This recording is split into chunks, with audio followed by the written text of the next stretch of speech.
All right, guys, thanks for joining me with Middle Class Reactions. So a debate dropped today on Joe Rogan that I've been waiting on for years, which was Dave Smith versus Douglas Murray. Um, I skimmed through it once, kind of listening here and there while I was at work, and then I'm about another halfway through it for the second time, and they're about to get into the Israel debate, which is my favorite part of this. Thoroughly enjoyed the full debate, but the Israel one's where most of my interest was. Um, if you don't know, Dave Smith is one of the most outspoken, not, I don't know if he's the most, but one of the most outspoken people who actually is logical on the Israel debate. And Douglas Murray is also one of the most outspoken on the other side of the debate. Very, very, very pro Israel. Dave Smith's very, very, very anti Israel. Not pro Hamas, but anti Israel.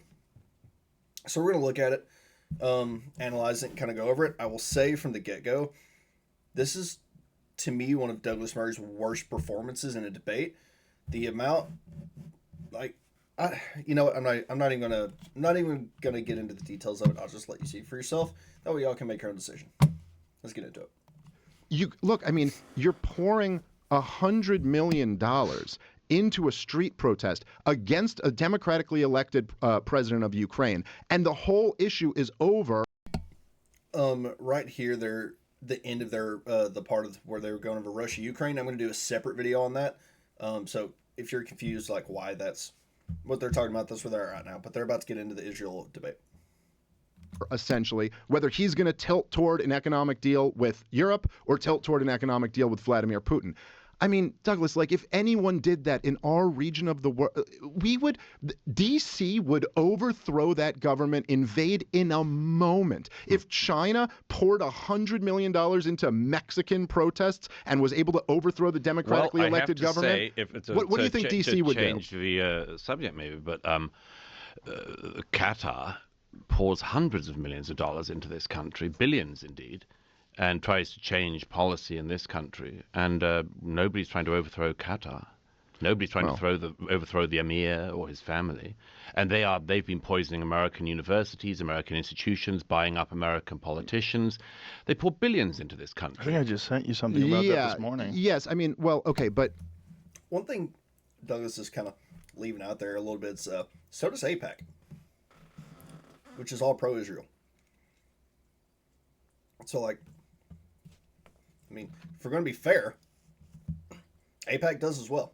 And APAC has way more influence on our government than Qatar does. That is a little bit different than overthrowing our neighbor government and trying to install I agree. a It's hostile different. I'm just saying, government toward us. you're saying that like we'd lose our mind if anyone tried to interfere here. There are lots of people. But I wasn't saying if anyone. And the most obvious one is Qatar, which has pours money into DC and into elite institutions and universities in this country. And I don't find from one week to the next anyone who's particularly riled up about it. Well, so they've been. I mean, so they're pouring money into DC. And so, do you think that they are influencing U.S. policy through doing that? I think they're trying to, yeah. Maybe they are trying to. I mean, I don't know. They're definitely succeeding with the universities and others. Maybe for sure. They should try with the political class more if they're trying to turn us anti-Israel or something like that, because both major parties in this country will fund and unconditionally support Israel no matter what. So, I mean, I don't know. Well, I don't know no what matter what, but I mean, Qatar is definitely trying to influence things their way, as other countries are. I mean, I cite it as an example of something that's very interesting, which is an attempt to interfere in American public life, which gets almost no attention. And indeed, the governments, whether Democrat or Republican, still seem to adore the Qataris, even as they act as one of the backers of terrorist groups across the Middle East and elsewhere. And I cannot understand why it doesn't get more attention. Well, according to the former defense minister of Israel, they were begging Qatar to pour that money into Hamas. No, that's not what happened. Well, that's what he said. Yeah, his words, begging. This is the start of what thoroughly pisses me off about what Douglas Murray does. There's multiple times, and you'll see it as it comes, that something that somebody said in the Israel government, high up in the Israeli government, said directly, like, oh, hey, this is why we're doing this. And Douglas Murray is just like, yeah, no, that's not why they did it. And it's like, what? It's what he said. And Douglas will just be like, no, it's not. Like he just did. He did it again, I'm going to do a separate video on the Russia-Ukraine segment of this, but he did it there as well. It's super annoying. You're referring to the funding of Hamas in the 2010s. Yes. Yeah, no. The Qataris poured the money in, and the question on the Israeli side was what you allowed to do with funds that were going into Gaza, and the Israelis allowed the funds to go from Qatar to Gaza. I think a little bit more than that. I think when the funds dried up, Netanyahu sent the head of the Mossad in there to beg him to keep the funds going. Again, I'm not sure. It's like quoting the head of the CIA, quoting the head of the Mossad. So maybe, but maybe? that's not the evidence of the last 18 years. I mean, you can. Okay, so I mean, I guess. I think I'm allowed to quote powerful people when they admit what they're doing. I mean, it's kind of like... I know, but again, I mean, it's just an interesting thing because, again, it's a discipline about this, which is, do I only quote powerful people when they say the odd thing that I agree with, or do I simultaneously distrust all powerful people? It's just an interesting rhetorical... Well, no, I mean, I think that obviously, like, I don't blindly trust anyone in the political class or the media class for that matter either. But when they admit things that are like very against their interest to admit and kind of give away the whole game that now they're pretending doesn't matter. Are you sure whether it's the CIA or Mossad that it isn't just if they say something that you happen to want to be the case? Well, this is kind of like saying if I were to end on trial and I were to, like, I'm the prosecution and I'd enter into evidence a written confession by the defendant, and you go, well, are you only entering this in because this kind of goes along with your case? Like, I suppose we're all guilty of having these incentives to some degree, but I do think it's a relevant detail that the former defense secretary admitted this. And by the way, Netanyahu's admitted this, Ehud Barak has admitted this. They admitted that they allowed funds to go from Qatar to Hamas because Hamas was governing the Gaza. For the reason of preventing the establishment of a Palestinian state. No, that was not the case. That is what Netanyahu said. That is what Ehud Barak said. No. It's all up and down. There's one claim. There's one recording of Netanyahu saying something along those lines. But look, I mean, we should get onto it. I could read you the quotes from Ehud. And there he goes again. So Netanyahu straight up said that's why they were making sure that money went to Hamas. Sent the Mossad to Qatar when the money stopped going to Hamas. They sent the Mossad to Qatar to make sure it kept going. And Douglas Murray's just like, no, that's not what happened. It's like, what? And I'm really glad this debate ends up happening.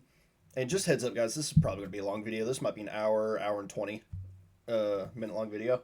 I'm really glad this debate happened because Douglas Murray, for whatever reason, when you have a British accent or English accent and you speak in a monotone voice that people just take they just assume that you're super smart.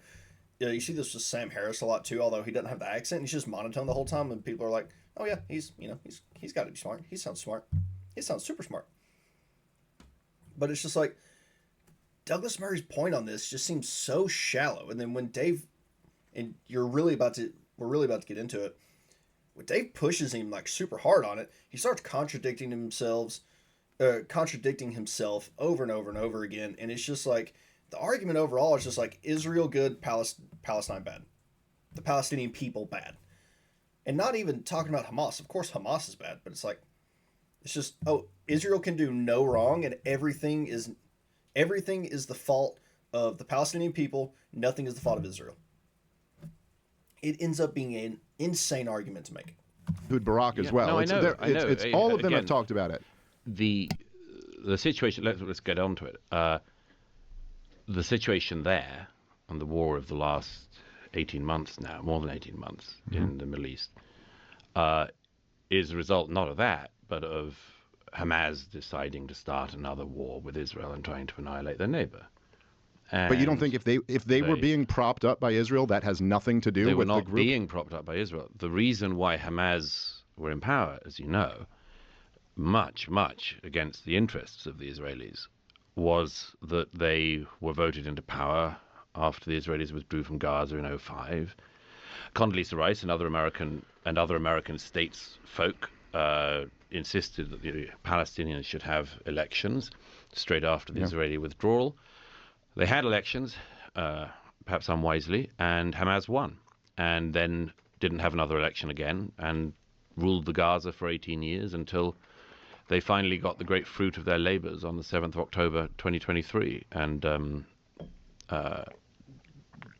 went around southern Israel massacring everyone they could, including young people at a dance party, and then caused in turn the destruction of the place that they were meant to be governing.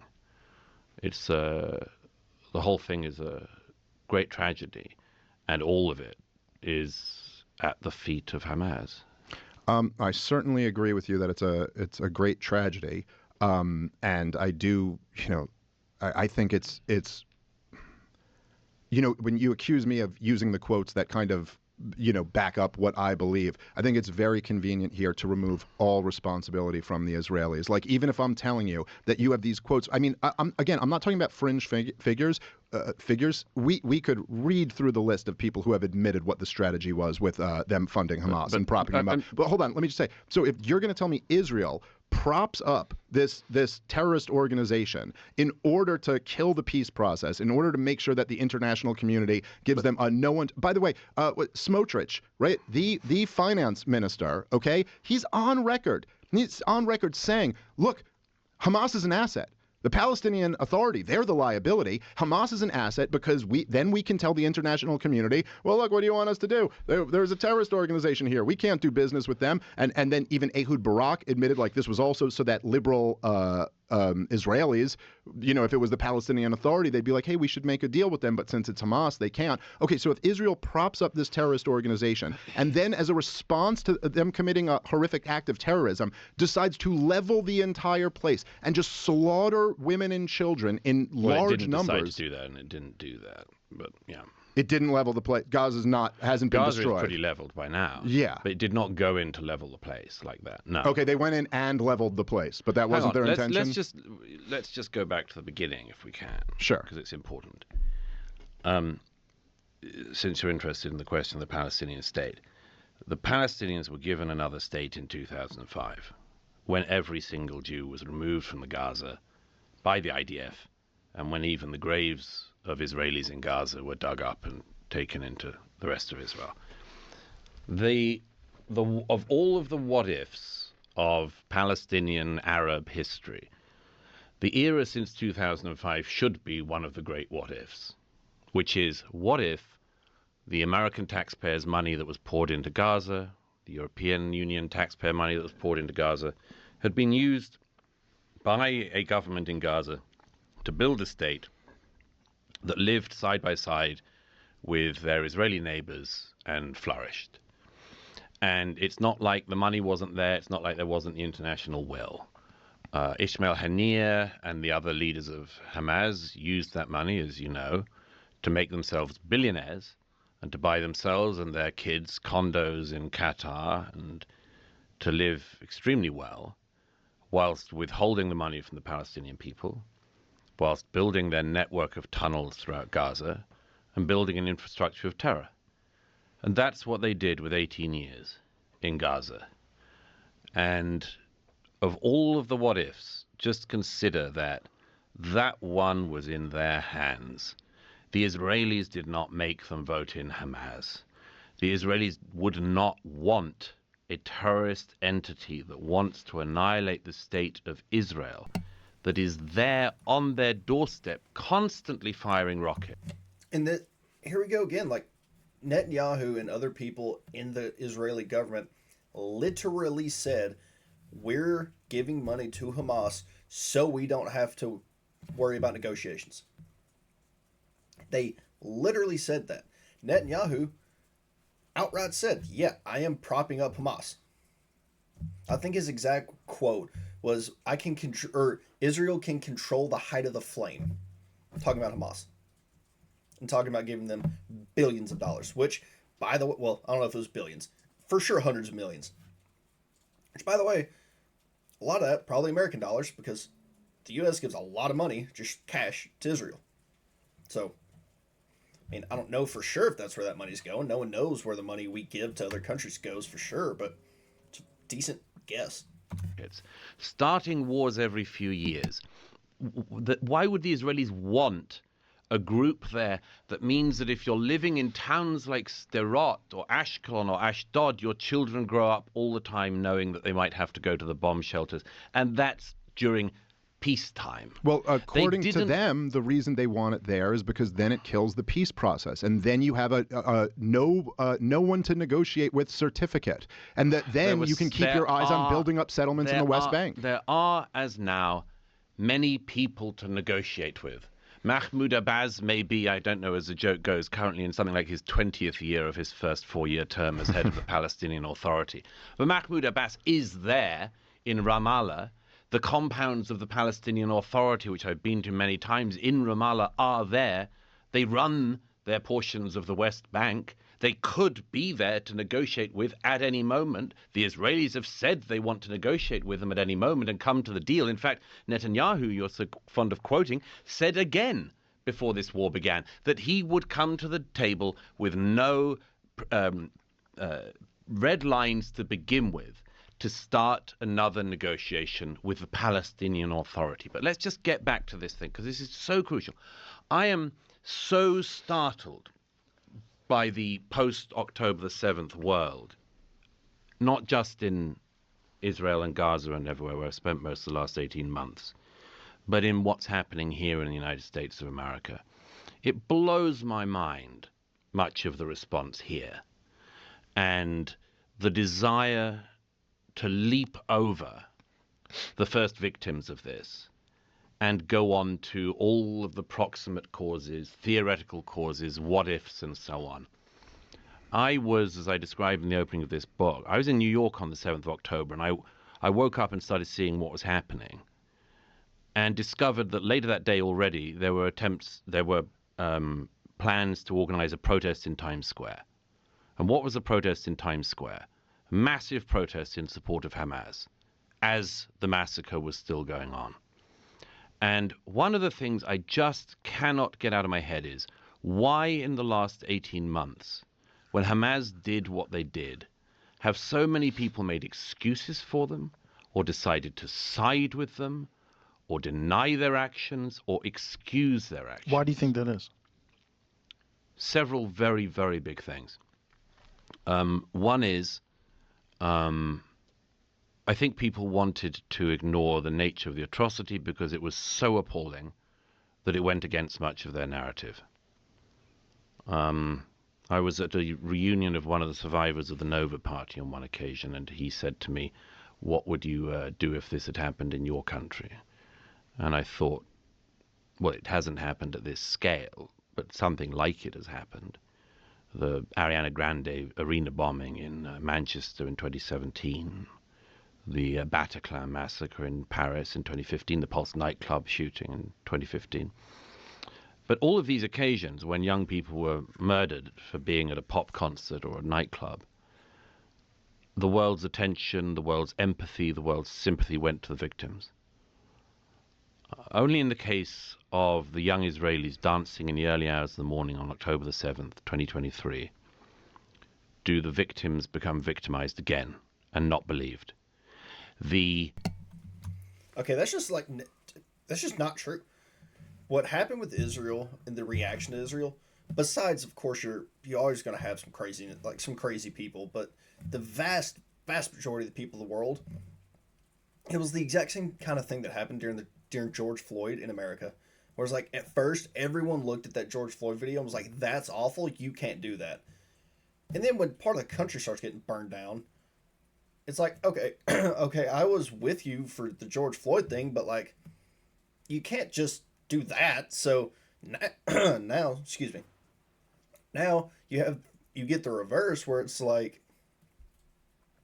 okay, I was on your side, but you've went so insane that now I have to go to the opposite side because you can't have that reaction. It's the same thing that happened with Israel.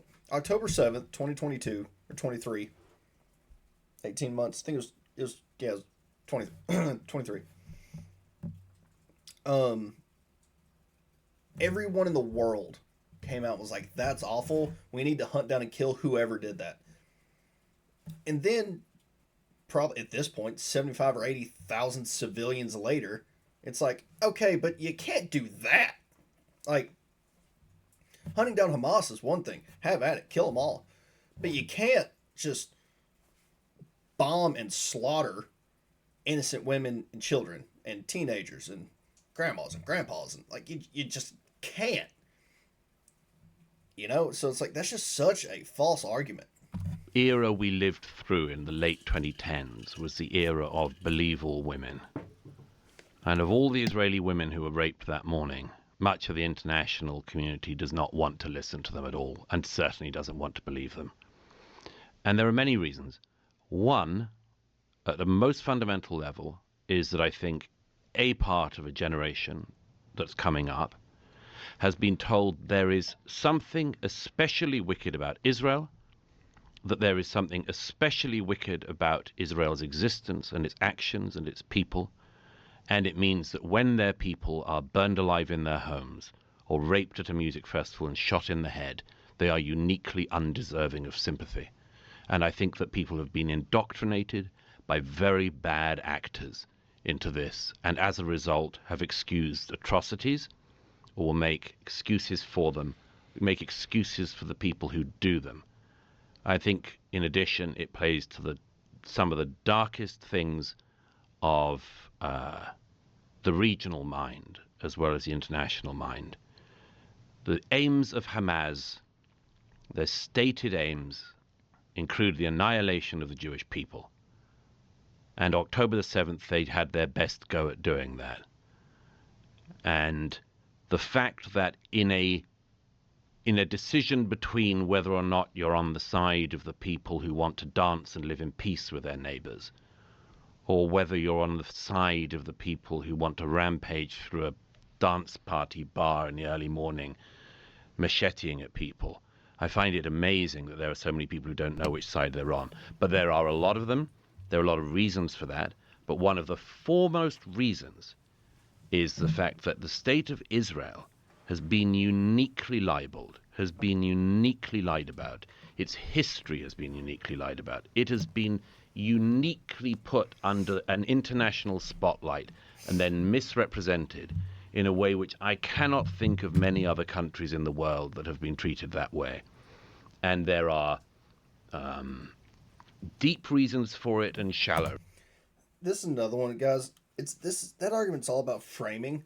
Is he technically right how he just framed that? That is one way to frame it. What if I was to come to you and I was going to say, like, okay, it's crazy for someone to be on the side of Israel who all they've done is kill 75,000 women and children, and then the other people are 100% innocent and have done no wrong and are just getting bombed by this crazy military that's called Israel and the Israelis. It's such a false argument to make. Like, you can frame it to make it to where the Palestinian people are all horrendous, awful people. They're not. You're fighting Hamas. You're not fighting the Palestinian people.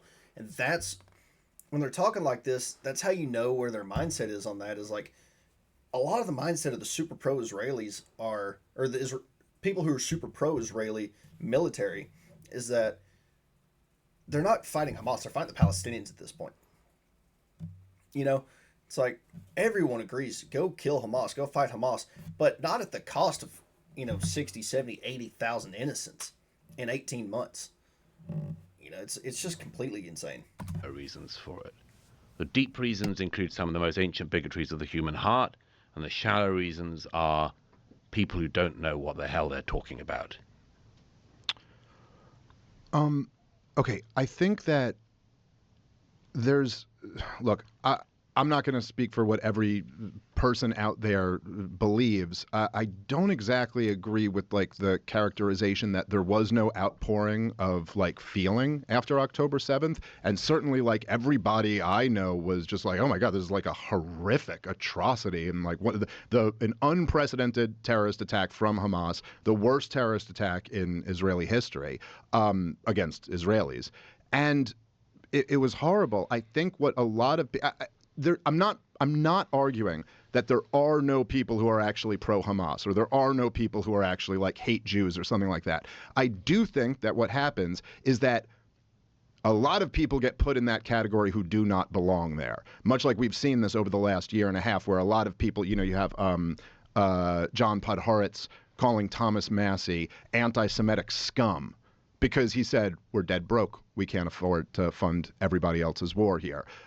People have been calling Tucker Carlson anti-Semitic all over the place. When these are two guys, Thomas Massie and Tucker Carlson, who have never uttered the words "the Jews" in their life. Like they're just not anti-Semites at all. So there's a lot of people, I think, who are when they're critical of the Israeli government's response to this, get lumped in as pro-Hamas. I will certainly say that's certainly not my position. I think your description of them, death cult, by the way, the same term that Daryl Cooper used to describe Hamas, I think is an accurate one.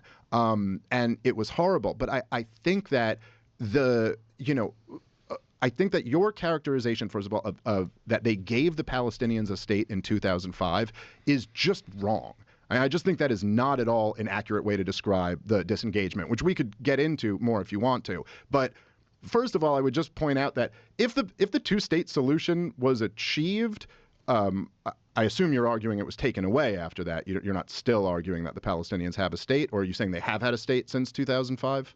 They were given a state in the Gaza. And when was it taken away? Well, they kind of screwed it up for themselves on the 7th of October. So you're saying from 2005 all the way till October 7th, there was a two-state solution. It had been achieved. Well, it was another state, yeah. Oh, okay, but that would be two states then. No, it was another state. It was different from the PA. Okay, right, but I'm saying a Palestinian state. Yeah. Okay, so what's interesting about that is that this is not how any of the leaders really describe it. I mean, when Netanyahu himself is not claiming that they had already achieved a two-state solution, why are you talking about this? What happened in 2005 in the disengagement was that essentially Israel went from occupying the place to surrounding the place. And they've had it under a brutal blockade since 2007. And yes, you were right that it was... Why do you... I don't agree the blockade was brutal by any means.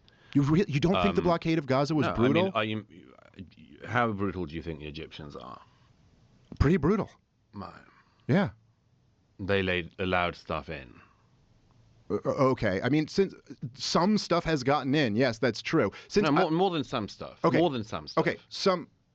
I'll say this, right? Because there's been different levels of blockade, even before 2007, going back. I know in 1996... they had like a pretty strong blockade that year. According to the World Bank, it contracted 40% of the GDP of Gaza. So just for reference, the Great Depression was a 30% contraction. This was in 1996. For 1 year, they gave them something worse than our Great Depression.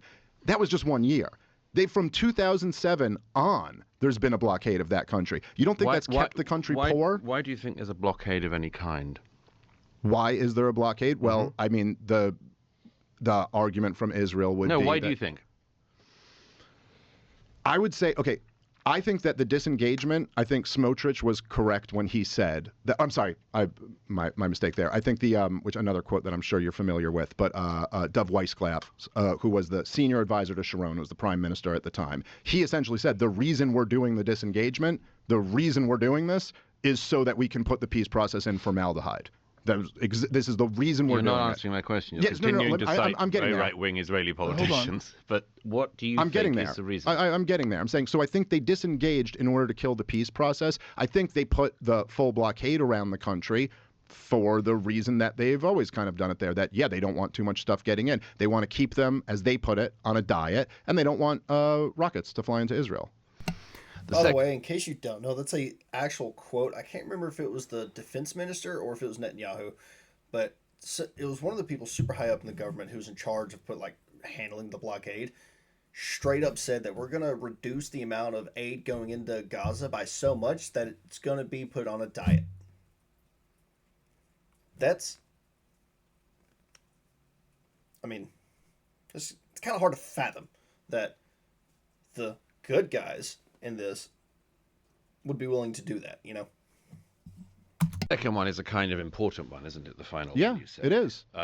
If the Palestinian leadership in Gaza after 2005 had not from the get-go decided to use Gaza as a stockpiling place for rockets to fire into Israel, all of it would be different. If they had just resisted the temptation that so many of us do in our lives to stop keeping RPGs in our cellars and then Katyusha rockets in our children's bedrooms, all of it could have been different.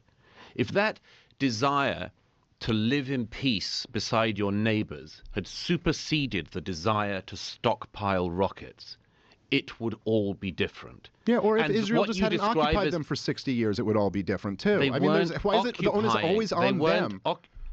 Well, you believe in self-determination, I'm sure. Yes. I believe in individual rights. Yeah, sure. Okay, individual rights.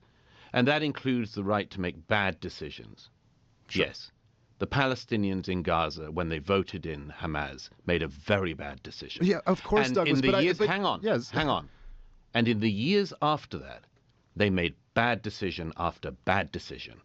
It was a very bad decision to continually fire thousands of rockets into Israel. It was a very bad decision to use what boats came in early on and to use the smuggling networks from Egypt, not to bring in supplies that you could actually build a thriving society with, but to bring in rockets. It was a very bad idea. No, there was not starvation in Gaza after 2005. No, there was no deficit of goods coming in.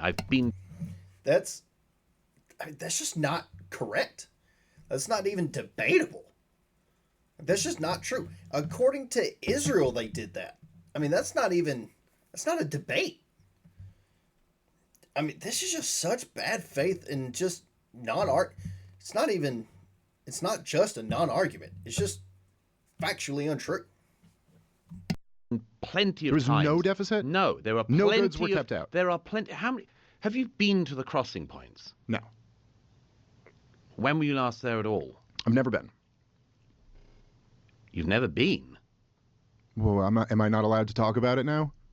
I've never been to. Have you ever been to Nazi Germany? Are you allowed to have feelings about them? You can't time travel, but you can. Well, right. But you can travel. Okay, but so what? So what's the point? Like, No, okay. I find that Lots very... of people have been there and agree with me, and lots of people have been there and agree with you. Yeah, but so I if don't you're know going what to the... spend a year and a half talking about a place, you should at least do the courtesy of visiting it. all right. I just think this is a non-argument. You don't but think? Okay. No, I think it's a non-argument. But if you're an Well, you have to go and touch the ground. No, I think you have to see. see. I think it's a good idea to see stuff, particularly if you okay. spend a career talking about something. Yes, I have a journalistic rule of trying never to talk about a country even in passing unless I've at least been there. Okay. It's But that's sort of not normal. It's a normal thing to do. Okay, guys, you can't talk about the civil war in the Congo going on right now because you've never been to the Congo. You can't talk about the blockade that was under 2016 to 2020 during Trump over Iran that was responsible for hundreds of thousands of civilian deaths because you've never been to Iran. So how dare you talk about that? I agree with Dave Smith on that one. Like, that's just, one, a non-argument. Two, it's a bad faith argument as well. Like, and what Douglas seems to be trying to do there is like, oh, I got you. And he does this a lot during this debate, is he'll make these arguments, he'll make these arguments where it's like, oh, I'm the authority here because XYZ. I am the authority because I've been to Israel and you haven't, so therefore I know more. I never realized, I wasn't a super fan of Douglas Murray before this debate, but I did like a lot of his takes. Not a lot. I did like his takes on some things. After this debate, now that I know how bad faith he is in a long form podcast, I'm not gonna say I'll never watch Douglas again, but this kind of argument is just not. It's not what I thought he would make. Like, this is not the route I thought he would go. You're talking about crossing points. And not only have you never been to a crossing point in either Egypt or in Israel, but you've never even been to the region.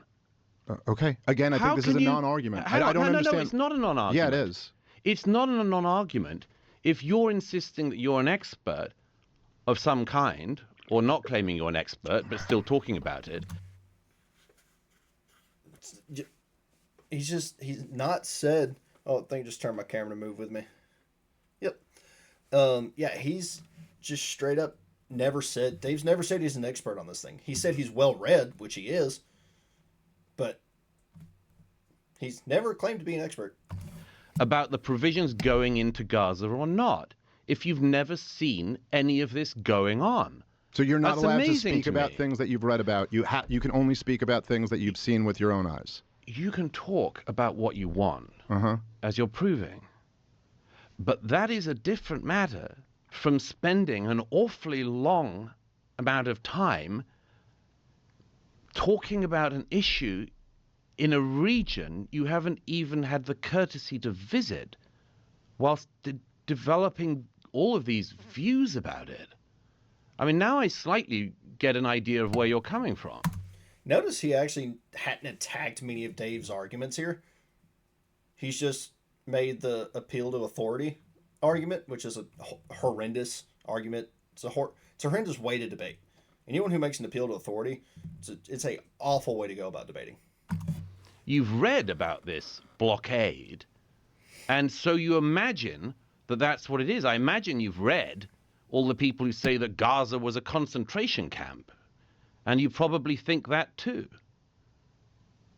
Am I right? I mean, again, literally a concentration camp. It shares a lot of similarities, I would think. Wow. Well, as I say, you can't time travel Let's go back to the back to the Nazi era. let's but go you back to could the go blockade. to the Middle Okay. East and actually visit it. Okay, It's the not World hard to World do. Bank said in 1996 for the one Now the year of the libertarians blockade. are quoting the World Bank. I love it. It doesn't mean anything. This is a non-argument. Yes, I'm saying the World Bank did their own analysis of this, and they said that it was a 40% you do of your the, own analysis? Hold on. You got to Jesus, stop interrupting Okay. and let him finish I the will. sentence. the Fire World away. Bank said that 40% drop in the GDP of 1 year due to the blockade. And there's been a blockade from 2007 on. So are you saying that this hasn't had an economic effect? Is that the argument? No, of course it'll have an economic effect. So you're saying But- you have to be on the ground and do an audit of the blockade No, no. in order to be able to I comment think on you it? should at least know what it is, what the territory is, what the situation is in the region. Yes, absolutely. And the only way Absolutely. to do that is to be there in person. I think that's the best way. It's not the only way, but it's the best way, for sure. For sure. If you have never seen the countries in question, you've never spoken to the people in question, you've never interviewed anyone, you've never gone around, you've never seen the terrain, and so on, and you've used Wikipedia, I'm sorry, no, that's not the same thing. Okay, well, Few things there. Notice how in the end there he slips in like, oh, and you use Wikipedia, because if you don't know, Wikipedia is just horrendously unreliable. So he slips that in there to like try to discredit Dave. But the argument he's making, you could also make, like Dave said earlier, for Nazi Germany. Like, okay, I don't have the ability to go to Nazi Germany, and I don't have the ability to go to Auschwitz when it was occupied by the Nazis. So therefore, I can't have an opinion on the Nazis. You know, I've never been to Russia. I've never been to any communist country. Therefore, I can't have an opinion on communism. It's like, what? I've not just used Wikipedia, but didn't you write a big piece when the war in Ukraine first came out titled something like, I've been to Ukraine and they can win, they can repel the Russians? So you could go there and still get it wrong, right? No, I was with the Ukrainian armed forces in 2022 when they were retaking territory from the Russians. Right, the last Yes. time they had any advances, yeah. Yeah, right. I said I can see how they can win, which would be advances like that. Yeah. You sure. said if we just fund them, or if we just No, arm I them, didn't that say they can then I said, they can I repel said that them. the Ukrainian army was making great successes, which it was when I was with them in the fall of 22. Okay, listen, there were lots of But- people who went to Iraq and said we'll be greeted as liberators and I it'll know, be paid but- for in oil and democracy will spread through the region. So I don't know. Either take on the arguments or don't. But I don't But think I'm saying, but your argument's incorrect. Oh, okay, fine. Well, then present a counter argument to it. But to just tell me I'm not allowed to talk about something I'm because I'm not not an saying expert. you're not allowed to okay, talk fine. Well, about you're it. not I've an said expert, so you repeatedly, shouldn't you're talk talking about about it. it You haven't now. been there. Yeah, I know. But you keep playing this game where it's like the whole opening to this podcast was like the non-experts talking about this. By the way, I'm going to do a specific video probably tonight after I get this one done on the opening. The opening of this video is purely insane and the most tense I've ever seen any opening of a JRE podcast. So yeah, keep a lookout for that because it's going to be really good. This is such a problem. Now you're saying because I don't haven't been think- there, I can't talk about it. Is there a blockade there that's causing economic devastation or not? According to of the all- World Bank, there is. First of all, I don't think it's a game. I don't think it's a game at all. Me neither. I'm not playing a game. Okay? Okay, but this is semantics. No, but this is important. Mhm. I've seen plenty of this up close. I've seen plenty of this with my own eyes because I do believe that one of the things you should do if you're talking about something, is to see it. Yeah, you've established Okay, that. but Is there a that's- blockade? The blockade that existed, to the extent it existed, was a blockade to try to make sure that the Israelis and the Egyptians knew what materials were going in and out of Gaza after the first rocket fires, when Hamas, in fact, before Hamas was elected. The Israelis and the Egyptians didn't do a very good job of it, were meant to be trying to make sure that the materials that went into Gaza were not materials that could be used to build up the Gazan Hamas war machine. The reason why trucks get searched is not because the Israelis want to search through grain or flour. It's because they wanted to stop the trucks containing the arms and the munitions that the Gazan Hamas and Islamic Jihad fighters were going to use to fire against Israel. And I'm sorry, it just makes the most obvious strategic sense. As the late great Joan Rivers once said, if as an appeal to authority, That one I'll allow. That one I like. She also said that Michelle Obama's a man. yeah, I know she did that. No, I'm saying she That got seems to everything fit right. Frania. So continue. Go ahead. But as Joan Rivers said, if New York was being rocketed from New Jersey, we would level New Jersey. I don't think you need to level it, by the way. But you would at least try to make sure that rockets weren't being imported in larger quantities into New Jersey. Of course. Okay, that's all the Israelis were doing. And they haven't turned All away that any they were food or doing- aid. They haven't No. They haven't said you can't bring potato chips in, or you can't have cookies because they have dual use. No, Isn't this their whole argument that No. there's anything that could be used to build a rocket has to be excluded? Anything that could be used to build a rocket, yeah. Right. Yeah, but that's a good reason, again, not to build rockets and fire them at your neighbors. It's almost Yeah, like I there's agree. a cost to play. It's almost like there's a cost to pay for, instead of living in peace with your neighbor, constantly trying to wipe them out. And that is what Hamas did for 18 years. 18 years. This is why I think it's so. And here's the thing. He keeps going back. Yeah, obviously Hamas has done what he said. I'm not at all arguing that's not true. What about the 60 years that Israel has been in charge and has been kind of like governed the Gaza Strip? Do you not think that's going to build resentment? Do you not think that that's going to, they're like creating terrorists and creating terrorism by for 60, think about this. Okay. My grandparents are 73, or in their 70s. So from the time my grandparents would have been 10, we'll say, to now when they're in their 70s, what if China had the U.S. blockaded? And China had killed an untold number of your fellow Americans. What do you think we would do as Americans to China? It's like, just flip it. Just put yourself in their shoes. If I was a Palestinian and so like right now I'm 25. Say if I was a Palestinian and for the last 25 years I've been subjugated to a blockade around my country. One, I would be for, and I would be very, very, very, very pro any group that was striking back at Israel. And then two, I would be striking back at Israel as well. Because that's what happens when you control a people and you subjugate a people to that. For, as in the Gaza Strip's case, 50% of them are 18 or under. 50% of the population have never known a time that Israel was not subjugating Gaza. 50%. So it's like, yeah, it's super easy to go like, oh yeah, you shouldn't fire rockets at your neighbors, which is true. But it's like, why is that happening? Is part of it, even you could say a lot of it, is because they're just terrorist assholes? Yeah, 100%. Yeah, they're terrorist assholes.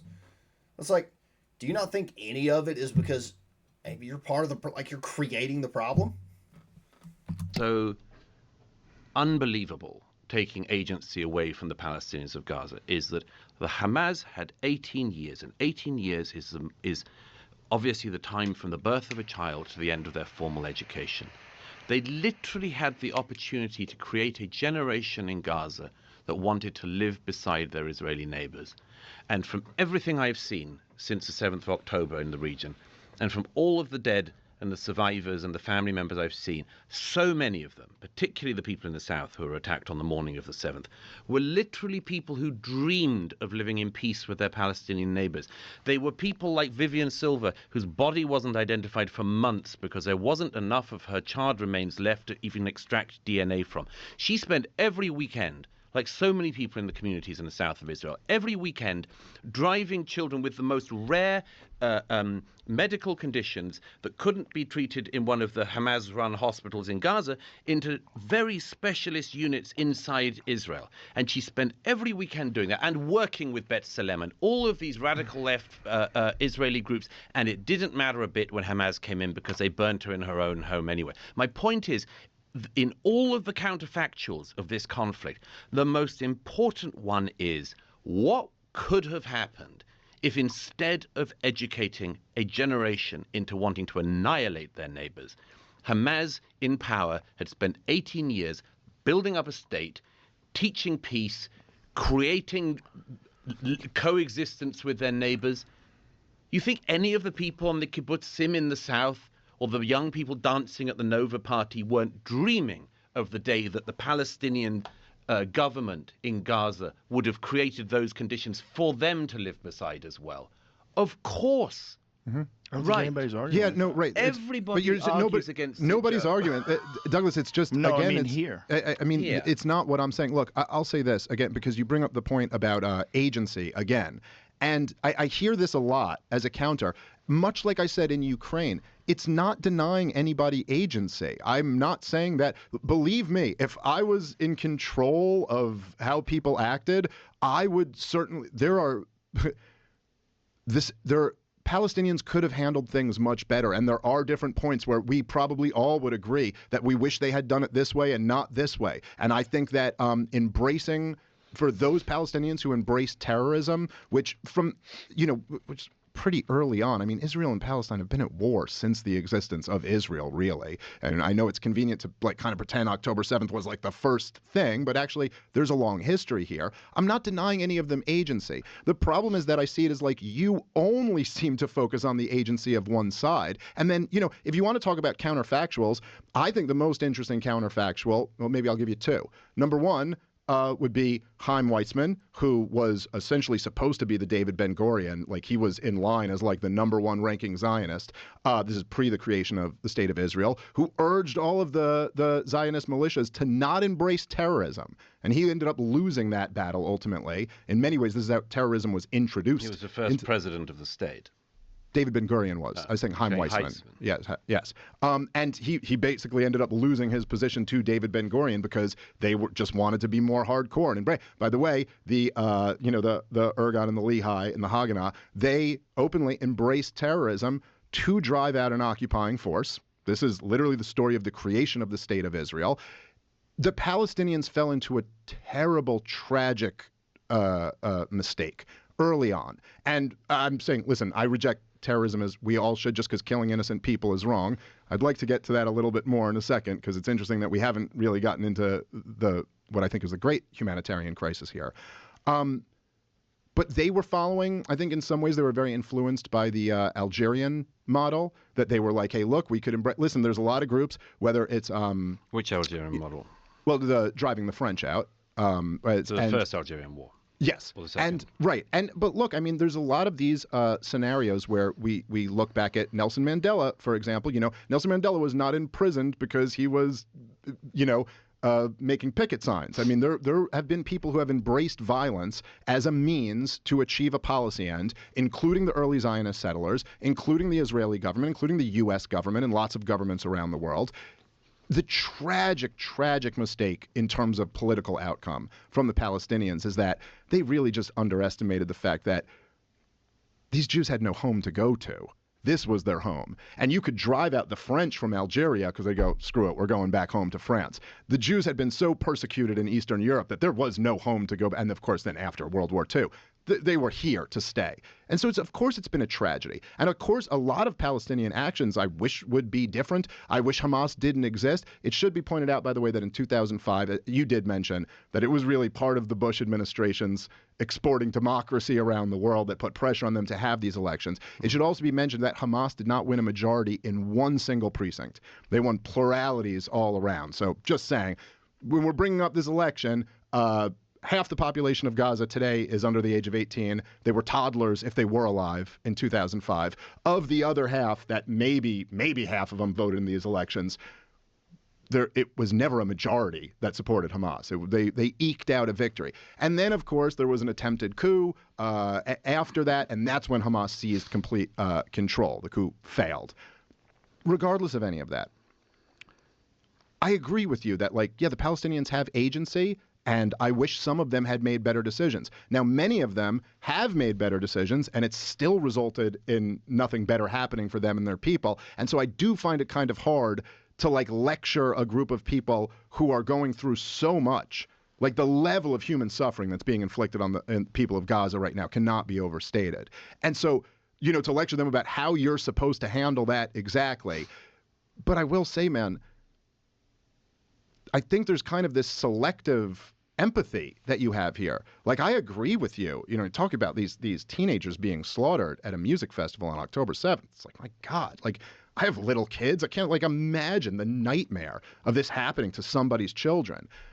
But at the same time, we're not having this conversation on October 9th or in November or December of 2023. We're having it in 2025, where the tragedy that's been inflicted on Gaza is orders of magnitudes greater than October 7th. There are just every day people are inundated with images of just dead women and children. This is one of the most brutal wars. And by several metrics that really, personally matter to me, the number of dead kids, I think that's a pretty good one. It's more children have died than in any recent war. I mean, this is it does, I do think there's almost, a fundamental framing bias that you get into when people have these debates, and I've had several of them, as you have also. But it seems to me that there's almost an implicit difference in the value that you place on Israeli life versus the value that we place on Palestinians' life. And to even we've gone this far into the conversation and haven't even talked about the fact that dude, Israel has, feel however you feel. If you want to argue, I haven't been there. Stuff does get through the blockade. Okay, fine. This is a captive people, that Israel has dominated since at least 1967. Many of them are there because of the creation of the state of Israel, who used to live in what is now called Israel. And they are just, the amount of human suffering that's being inflicted on them, when, even as you kind of acknowledged with the George W. Bush exporting democracy, Hamas in many ways was forced on these people. In fact, we saw protests against Hamas just recently. So I don't know. That to me seems to be the greatest human tragedy. And I think much more so than you can characterize it as people being pro-Hamas or people being anti-Semitic. But I actually think that the mass movement around the world of people who oppose this war has been that people feel really awful about all these babies and who are being slaughtered. Okay, quite a few things. First of all, let's just get one term correct, because you said you do think it's a concentration camp. I said it shares many, Right. And you also say that there's a disproportionately heavy youth population in Gaza. Yes. Right. Do you think that's not accurate? I think the second one is accurate. Right. But it's a very strange thing to say that there's a population boom in a concentration camp. In Auschwitz in the 1940s, there was not a doubling of the population. Yeah, well, I didn't say it was. He didn't say it was it's a concentration camp. He said it shares many of the characteristics. Auschwitz was a concentration camp. It was ultimately a death camp, no? Yes, it started as a concentration camp. Yes, correct. You'll notice that people were not doubling in size their number because of the children they could have in Auschwitz. Yeah, but nobody's So, nobody's hang on. calling it a You concentration camp because it's the same as Auschwitz. Okay, I don't but know. let's just at least tidy up the language a bit. Either you think the place is a concentration camp, or you think it's not a concentration camp, and I don't think it can be a concentration camp, or any such term is suitable when you're talking about. And here, this is another thing he's doing a lot, which is he's making an argument on Dave Smith's behalf that Dave's not making, and then arguing against that argument. Just like that. Dave says, hey, it shares similarities with a concentration camp. It's not a concentration camp, but it shares similarities. And then Douglas Murray comes back and he's like, oh, you think it's a concentration camp? Here's why it can't be. Well, I mean, sure, but I wasn't saying it was. You know, like, oh shit. Like, okay. So, yeah, this is just some of the most bad faith argument I've seen from him. At a place which you yourself have admitted has a disproportionately young population. So that's the first thing. I don't think breeding in any way argues against, but okay. I didn't call it a concentration camp. You said it has many of the same. But you asked him if it did. Yes. You asked him if it had any of the characteristics of a concentration camp. Yes, because he said earlier that it did. Okay, well, so let me be much more precise. Let me be much more precise, okay? So I'm not claiming that it is a concentration camp or that it is akin to Auschwitz. I'm saying that it's been under full blockade since 2007. Israel rules the seas, the airs, they control electricity that goes in. They're not allowed to have an airport, they're not allowed to have a seaport. They don't have the freedom to leave without permission from the Israeli government. They don't have the freedom to trade with the world. They don't have a freedom to vote over the government that rules them. I don't know. Call it whatever you want to. That's the situation. All of which is the result of the election of Hamas. None of it's Israel's fault. Israel's not responsible for one of the babies that have died of the bombs that they are. Remember earlier when I said that Douglas's whole argument is Israel good? They can do no wrong? There it is. It's like, that's his whole argument. Let's get onto that then, because you say it's one of the most brutal wars. It's a very brutal war. It's a very brutal war. It's certainly not even, sadly, among the standards of our time, by any means, the most brutal. We don't need to get into the rather statistician, ugly debate about whether or not you follow the Hamas government in Gaza's figures for the death counts, which most of the world's media rely on, and which I don't think are reliable to the least extent. But you don't need to rely. The funny thing about that, and Piers Morgan's talked about this a few times, the numbers Hamas have put out have generally in the past been more accurate than Israel's, that have been able to be confirmed. Or the Palestinian Authority, I guess, is the actual group that puts out the numbers. Not that they're perfect. Neither side is being truthful or accurate, but the Palestinian Authority has been checked by the EU and has been found in the past that their numbers are actually, I'm not going to say accurate, but they were more accurate than Israel's in the past. So, do that what you will. On that to say that even by the standards of a conflict in neighboring Syria, the highest Hamas death count inside Gaza for the appalling last year and a half is less than an average year has been for the last decade in Syria during the civil war. So the whole I mean, total far more people died in Syria. I'm not arguing that, but you're saying it's less than any year? I think there were years that were pretty. 600,000 to 800,000 people have been killed in Syria during the civil war there, and I give it as an example. Far too many examples of wars in the region and in the wider world to go to, but I think we get once again back to the issue of language on this. It says one of the most brutal wars. It's simply obvious that it's an appalling war, but it is not, by any numerical or other standards, the most appalling war of our time. It's a war that Hamas started because they.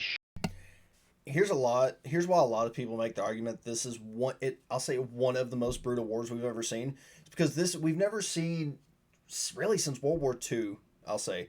We haven't seen a war where a modern Western country that's considered a part of the Western world and is not a third world country. That's what separates, what separates us from them. That's what separates us from the terrorists. We're the good guys type of country that are just slaughtering civilians. We haven't seen. Whoa. Hold on. Let me zoom my camera in. One sec. There we go. Okay. So I have my camera set up for hand motion, so it's easier. We just haven't seen that. And so when it comes to brutality, yes, it's kind of crazy that we're having to compare it to Syria to find a worse war, but it's not a good bar to be like having to set, you know? Shouldn't have invaded their neighbor, and they shouldn't have tried to genocide their neighbor. Now, if the war can be prosecuted, could be prosecuted, it was always for two reasons. Always for two reasons. The first one, as stated by the unanimity of Israeli politicians and others, was to retrieve the hostages, who we also haven't spoken about, but there are still hostages in Gaza held for the last 18 months by Hamas, including young Eden Alexander from New Jersey. If Hamas had not stolen the hostages and hidden them in their tunnels and hidden them in civilian homes, this war would have all been different. If they had have given them back, and they could give them back tomorrow, it would all be different. But they didn't. They decided to do what they did on the 7th and to hold on to the 250-odd hostages as it was at the beginning, from the beginning. The second reason why the war is still being prosecuted is because of the stated aim to destroy Hamas, which is the stated aim of the Israelis. Neither of these things is remotely easy, okay? And just from a point of humility, I think, on everyone's side, we should concede none of that is easy. It is not easy to get 250 hostages back when they have been distributed across the Gaza to civilian homes, hidden in tunnels, surrounded by munitions and much more. Hamas is not an actor like Denmark. Its backers don't behave the way that our governments do in the West. They have a totally different time scale that they think along. They have a totally different scale of values as well. The taunts of Hezbollah's leadership, of Hamas's leadership, of their backers in Tehran are annihilationist to their core. But at any point in the last 18 months, the Qataris, for instance, or the Iranians, the Iranian Revolutionary Government, or the Turkish government or others, could have put their pressure on Hamas to return the hostages who are still being held in captivity, and everything would be different. Secondly, as you know, I'm sure, you don't have to have seen this with your own eyes to know it. As I'm sure you know, the way in which Hamas built up the structure of the Gaza throughout the 18 years that they had was precisely to flout and use every law of war against the Israelis. Every army in a conflict has certain rules of war that you're meant to abide by. One of the most obvious is that you are identified as being a combatant, not as a civilian. Okay? Another is you don't put weapons in civilian houses and civilian buildings. You do not fire from houses of worship, rockets. You do not launch attacks from hospitals. You do not keep detention facilities where you can torture and disappear people inside hospitals and other medical facilities. All of these laws of war are the laws that Hamas breaks every minute of every day by their actions. So if you want to get the hostages back, and if you want to destroy Hamas, when you're fighting against a force which does not only not follow the rules of war, but uses your following of the rules of the laws of war against you, at least concede this is a highly specific and complex military operation. And if you have, or anyone else has, and I say this genuinely, a better way to get back the hostages and to destroy Hamas, I at any rate am all ears. Okay. Okay. Well, there's a lot there. So number one, like I do agree generally with your point about having some humility in these complex situations, but I would also say, like, do you not then at any point, as you're like a very well-known public figure who's supporting this war, think about the level of human suffering that is being inflicted on these innocent people and go like, man, is there another way? Maybe I'm getting this wrong. Maybe this is the Iraq war all over again, you know, which you also supported, that like maybe that was a big mistake. If I say it, I don't need to think about it. I've seen it. Okay, I fine. know Okay. it. I describe it in my book. Okay. I describe what I see in Gaza with the Palestinians when they're moving down the humanitarian corridor. Okay, let me just respond to some of the stuff you say. Okay, so then I guess it's not really that much of humility involved in this, but there's two very different goals that are being stated here, right? Like there's the retrieving the hostages, and then there's taking out Hamas. Now, the retrieving the hostages, and actually many of the families of hostages who are taken have been some of the only people really protesting this war in Israel, because of course, if you imagine, if you have your family over there and your government is leveling this place, that is not the best path to pursue to make sure you get all the hostages out alive. I would say that it fell apart. But Donald Trump having his envoy Witkoff go over there and work out this ceasefire deal that they had for a few weeks. They did get, I believe, 30 hostages back during the phase 1 of this ceasefire. Seems to me like that would be the method to pursue to try to get the hostages back. But if you're talking about eliminating Hamas, and I think there's something kind of interesting that you touched on there. I don't I disagree with much of your characterization of it, that like Israel are the good guys who always follow the rules. We could kind of get into some of that. There's lots of rules like in that Israel does not follow.